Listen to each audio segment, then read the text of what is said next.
तुम भी तन्हा थे, हम भी तन्हा थे। दोनों ने मिलकर एक दूसरे का गम बांट लिया।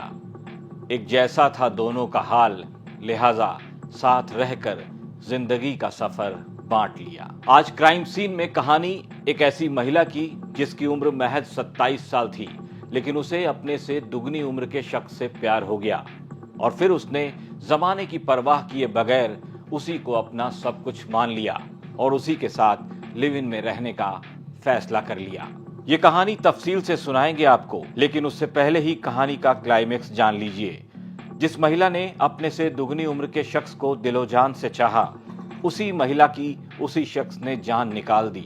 इसके बाद उसने खुद भी मौत को गले से लगा लिया और इस प्रेम कहानी का हमेशा के लिए अंत कर दिया। आखिर ऐसी क्या वजह थी कि इस बेपनाह प्यार में इतनी नफरत आ गई कि बात मरने मारने तक पहुंच गई। इस कहानी को शुरू से समझाते हैं आपको। हनुमानगढ़ के सांगरिया इलाके में राजू नाम का एक शख्स था जो कि तलाकशुदा था। राजू बाल बच्चेदार था, लेकिन पत्नी से उसकी नहीं बनी तो उसने तलाक दे दिया और अलग रहने लगा। इस बीच पंजाब की रहने वाली 27 साल की सुमन नाम की एक महिला से उसकी मुलाकात होती है। सुमन की कहानी भी काफी हद तक राजू की असल जिंदगी से मेल खा रही थी। सुमन भी 2 बच्चों की मां थी, लेकिन उसके पति ने भी उसे तलाक दे रखा था। यानी राजू और सुमन की उम्र में भले ही फासला बहुत था, लेकिन दोनों जिंदगी के एक ही मुहाने पर खड़े थे।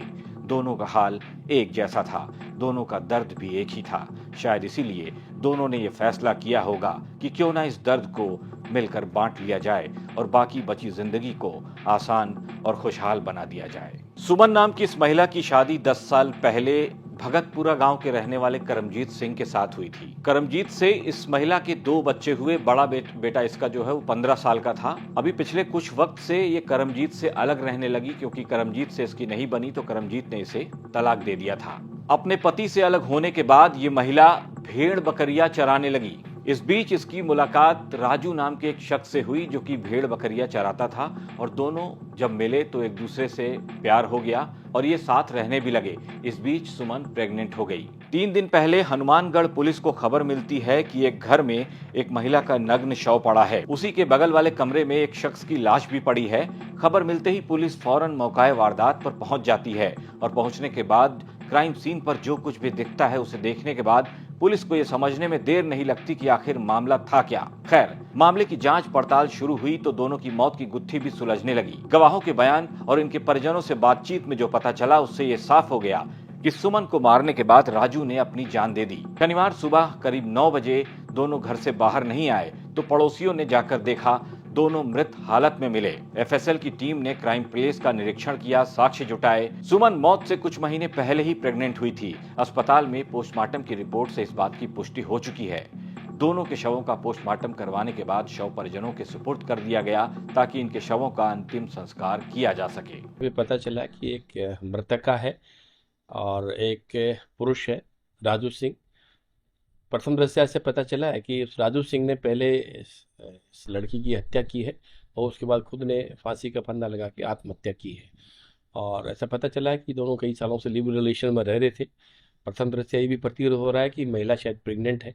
दोनों का पोस्टमार्टम कराया जा रहा है और मृतक ने इसकी लड़की की हत्या करने के बाद में अपने रिश्तेदारों को फ़ोन भी किया कि मैंने लड़की की हत्या कर दी और मैं खुद भी अब मर रहा हूँ।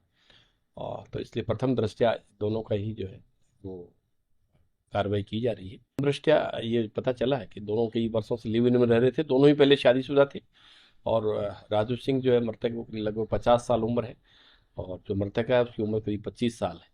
तो दोनों ही कई सालों से लिव रिलेशन में रह रहे थे। कुछ नोट वगैरह नहीं, इस प्रकार का नहीं है, पर परिस्थितियाँ और जो उसने जो फ़ोन किया वो सब अपने आप बयान कर रही है।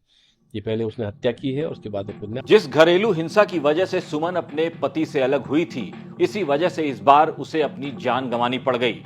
इन दोनों की मौत को लेकर अब लोग तरह तरह की बातें कर रहे हैं। आरोप लगा रहे हैं कि गलती महिला की थी, तो कुछ लोग कह रहे हैं कि राजू की गलती थी। फिलहाल दोनों का प्यार ही उनकी मौत की वजह बन गया और अब ये प्यार खत्म हो चुका है। हनुमानगढ़ जिले के संगरिया थाना क्षेत्र के गांव ढाबा में एक प्रेमी द्वारा अपनी ही प्रेमिका की गला दबाकर हत्या करने और उसके बाद खुद आत्महत्या करने का सनसनीखेज मामला सामने आया है। आपको बता दें कि 52 वर्षीय जो राजू सिंह था, उसका सुमन नाम की 27 वर्षीय महिला के साथ संबंध थे, प्रेम संबंध थे, दोनों लिविंग में रह रहे थे।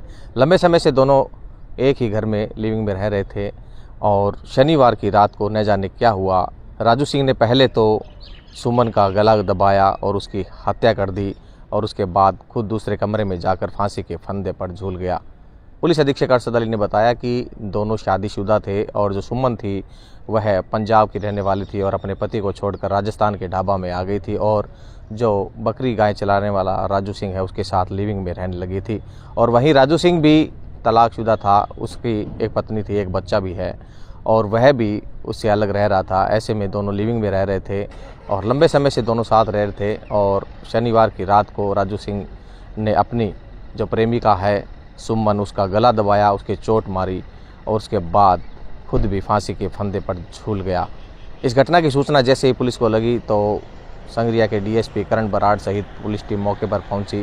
प्रथम दृष्टया पता चला कि जो सुमन थी वह गर्भवती थी और जो राजू सिंह था उसका प्रेमी था और न जाने क्यों इसने एक कदम उठाया। हालांकि प्रथम दृष्टया ये बताया जा रहा है कि आपसी कलेश की वजह से ही ये सब कुछ हो पाया, जिससे कि राजू ने अपनी प्रेमिका सुमन की गला दबाकर हत्या करी और खुद भी मौत के फंदे से झूल गया।